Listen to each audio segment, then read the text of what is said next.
கிழக்கும் மேற்கும் அல்லாஹுக்கே உரியன. நீங்கள் எங்கு திரும்பினாலும் அங்கு அல்லாஹ்வின் திருமுகம் உள்ளது. அல்லாஹ் தாராளமானவனும் நன்கறிந்தோனும் ஆவான்.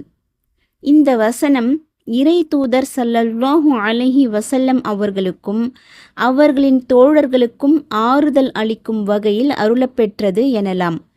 ஏனெனில் அவர்கள் தங்களது பிறந்தகமான மக்காவிலிருந்து வெளியேற்றப்பட்டு தங்களது பள்ளிவாசலை காபாவை விட்டு பிரிந்து வாடிக்கொண்டிருந்தனர்.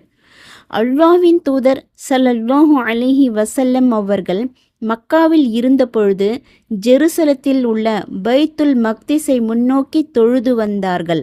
அதே திசையில் நபி ஸல்லல்லாஹு அலைஹி வஸல்லம் அவர்களுக்கு முன் புனித காபாவும் இருந்தது.